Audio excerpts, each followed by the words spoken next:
Hey y'all, it is State Representative Ajay Pittman here, just checking in. The Oklahoma Ethics Commission is now suing State Rep Ajay Pittman. We have breaking developments this time coming from the state capitol. A state representative is now facing fraud charges and had her office searched today by officials. We're talking about Democrat Representative Ajay Pittman. She's been in trouble for quite some time with the Ethics Commission. And we now know also that recently Pittman allegedly tried persuading the commission itself that the payment was made. She even gave a fraudulent document as proof of payment. Representative Ajay Pittman is accused of forging documents, including a $5,000 check in August 2024 and a $2,500 check in January this year. So let's talk about something that happened in Oklahoma last week that is just really insane. I covered a lot of political fumbles on this channel, but this one is special. Hey, Miss Pittman. Hey, sorry. I was trying to get a hold of you. I'm leaving. I gotta get my daddy to an appointment. Okay, we're with K4. I know she signed that letter to resign, and I know a lot of. The one. I know she did. Oh, okay. Well, you're gonna have to wait, baby. A lot. I'm sorry. I've been trying to reach out for months, Miss Pittman. You can talk to her next week. The constituents, they have many questions. You spent the money, Miss Pittman. A state representative, a 4-term elected official, a Democrat from Oklahoma City, served since 2019, just resigned after pleading guilty to forging checks. Not like that sophisticated financial fraud, not some Ocean's 11 heist situation. She literally created fake checks to pay off the Ethics Commission that was investigating her for stealing campaign money in the first place. She got caught embezzling, had to pay it back, decided the best move was to forge the payment checks to the Ethics Commission, the people whose entire job is to catch exactly this type of thing. Her name is Ajay Pittman, and buckle up because this story just gets really ridiculous. Let's get into it. I am the first millennial elected official who was elected to my community. I am the youngest female serving in the Oklahoma legislature, and I'm also the first daughter to have ever served in her mom's seat in the state of Oklahoma. All right, let me set the stage here. Got Ajay Pittman, full name Aisha Pittman, represented House District 99 in Oklahoma City. Been there since 2019, 4 terms. Now, Pittman is apparently really big in Oklahoma politics, and for good reason. Her mother was a former state senator, so this is a political family. Ajay literally grew up watching her mom serve in public service. She had a roadmap for how this is supposed to be done right. Well, maybe. She had someone who understood the system, who could mentor her, who knew the rules. So during her time in office, Ajay authored or co-authored over 160 pieces of legislation. By all accounts, she was active, she was connected, and she was getting things done. But also, apparently, she was stealing. So this whole thing goes back to 2022. The Oklahoma Ethics Commission, shout out to them for actually doing their jobs, started investigating Pittman for improper use of campaign funds. And when I say improper use, I mean she was using campaign donations for personal living expenses. Well, a state representative is accused of acting in bad faith. The Oklahoma Ethics Commission is now suing State Rep Ajay Pittman. This is Democrat State Rep Ajay Pittman. She represents some parts of North and Southeast OKC. But these documents detail events that have some calling for her resignation and some lawmakers shocked. The state's Ethics Commission, a watchdog over politicians when it comes to them and their finances, went after Pittman for possible misuse of campaign funds. They and Pittman agreed to a settlement of $35,000 paid over 3 years. Straight up treating her campaign account like it was her own personal checking account. Here's where things get good. In 2024, she admits to this. She says, yeah, I did it. I was taking this money for my own personal use. She settles with the Ethics Commission. The settlement, she personally and unlawfully converted, that's the legal term for stealing, $17,000, almost $18,000 worth of campaign contributions for her own personal living expenses. Straight up theft. As a part of her settlement, she agrees to pay back $18,000 to her campaign account, plus a fine of over $17,000. So we're talking about a total of $35,000 that she owes. And the deadline was March 31st, 2025. So this is like the standard political corruption stuff, right? Got caught, you made a deal, now you got to pay the money back. It happens. I can't stand politicians. This is what they do, but it happens, right? This is where Ajay Pittman looks at the situation and decides to make the absolute worst possible decisions at every single turn. Let's go. So she owes this money, $35,000. it's not a small amount of money, but it's also not impossible amounts of money that for a state representative to come up with. You pay it, you take the L, and you move on with your life. Instead, and I cannot stress this enough, she decides to fake the payments. Here's what she did. In August 2024, she sends the Ethics Commission a $5,000 cashier's check. This one is real. So okay, she's paying with legit money. Then in January 2025, she submits documentation showing that she paid another $2,500. Except that check was completely fake, forged, made up, didn't exist. The check claimed to be from Sovereign Bank. The Ethics Commission's doing what Ethics Commissions do, probably called the bank to verify, and then that bank said, yeah, we didn't issue that. That's not real. She was directed to repay her campaign account a total of $35,000 over a 3-year period after the 2020 and 2022 allegations. She was required to pay $12,000 to her campaign account by May 31st of this year. In August this year, Pittman gave the Oklahoma Ethics Commission a $5,000 cashier's check from Sovereign Bank. Pittman then asked the Oklahoma Ethics Commission for an extension, repaying the remaining $7,000 owed this year. However, she gave the commission a copy of a $2,500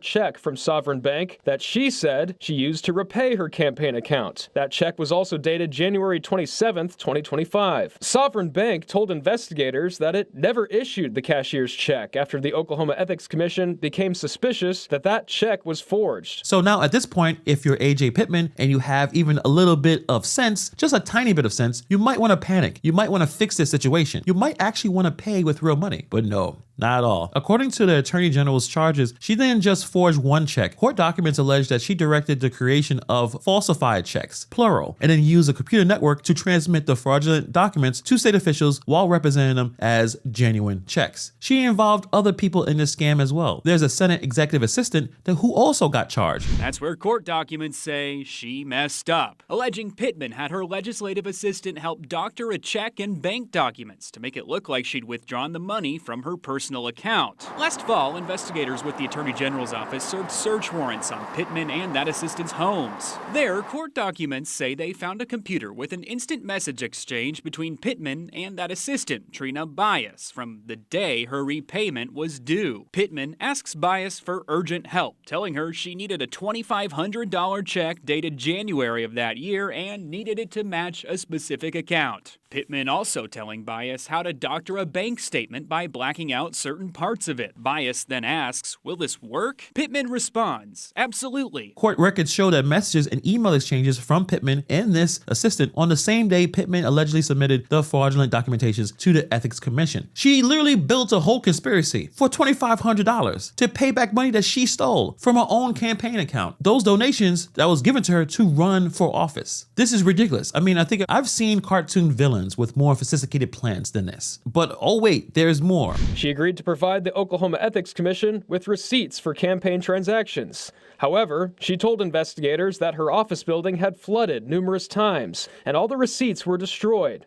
When the commission asked for documentation of the flooding on May 6, 2024, Pittman emailed a Microsoft Word document dated May 5, 2024 that said the office building was destroyed due to continuous water intrusion. So apparently, at some point during all this, the Ethics Commission receives a letter. The letter allegedly is from Pittman's campaign office building manager. The building is at 4801 North Classen in Oklahoma City. The letter says that the building had water and mold damage and implied that the campaign finance documents might have been destroyed because of the damage. Very convenient timing, right? Sorry, I can't provide those documents. Water damage exposed. Except there's two problems with that. Problem one, the building manager didn't write that letter. The Ethics Commission's investigated and the actual building manager was like, I never even wrote that. Problem two, according to the allegations, they think Pittman's mother wrote it. Her mother, remember, the former State Senator Pittman, who spent years in Oklahoma legislator, someone who knew how ethics investigations worked, someone who presumably understood the consequences of obstruction, allegedly wrote a fake letter from a building manager to cover up her daughter's alleged crimes. So you see why she decided to steal. It looks like there's something that the family just likes to do. A former state senator, someone who made laws, someone who voted on ethics rules, someone who sat through ethics training, allegedly helping her daughter forge documents to cover up embezzlement. So this is just just generational scamming, a bunch of fraudsters. This is the family legacy that they could have just done the right thing but chose to steal instead. And just to really put a bow on this whole disaster, the whole building was tore down, gone. So even if there was water damage, even if the documents were destroyed, there's no way to justify any of it because the building doesn't exist anymore. This is like if someone ate your homework and then burned down the school to hide the evidence. Except this is a grown adult, multiple grown adults, who was elected to make laws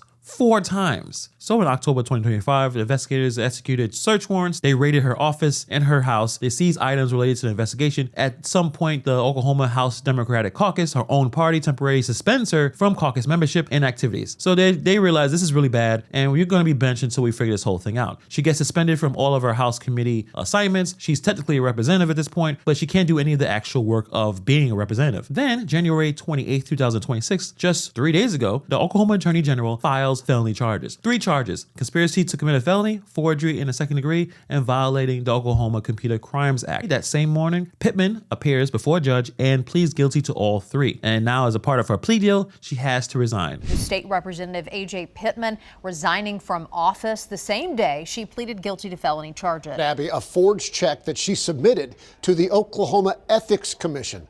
The Attorney General says she did this to avoid repaying thousands of dollars in fines, where she pleaded guilty to falsifying 2 checks totaling around $7,500 to her campaign account. That money was meant to settle those restitution requirements. Pittman will now serve a 7-year deferred sentence, and she will be required to pay full restitution for the misused campaign funds. And she does not go to jail. She gets a 7-year deferred sentence, which means that if she stays out of trouble for 7 years, the conviction might not even show up on her record. She has to pay full restitution for the misused campaign funds to a charitable organization, and she's done in politics. 6 years in office, over 160 pieces of legislation. Career ended because she forged a $2,500 check rather than just paying the money she owed for the money she stole. So this was just a completely unavoidable disaster. She embezzles $18,000. She got caught. All she had to do was pay the money. I mean, go ask your mother instead of you guys sitting there trying to scam everything. And if she paid the money, she was able to keep her job. She was able to move on with her life. Politicians survive way worse scandals than misused campaign funds if they just own it and make it right. But instead of doing that, she decides to forge checks and submit fake documents to the Ethics Commission. Apparently had her mom write a fake letter about water damage and use computer networks to transmit fraudulent documents. Like at every single decision point, she looked at the reasonable option and said, "No, I'm not doing that." Just absolute opposite. She chose chaos every single time. And this is someone who was elected 4 times. This is someone who helped write laws, who voted on budgets, who was trusted by thousands of constituents to represent their interests in the state. Well, unfortunately, they just didn't give a damn about you. So Ajay Pittman's career is done. What is the biggest lesson here? I don't even know. I mean, don't forge checks to pay off the Ethics Commission investigating you for embezzlement. Don't embezzle in the first place. If you get caught doing something wrong, just take the L and pay what you owe. Feels like this should be obvious, but apparently we just need to keep saying it. But anyway, we're done with Ajay Pittman. Let me know what you guys think about this story in the comments below. Thank you for taking time to watch this video, and I'll see you guys in the next video.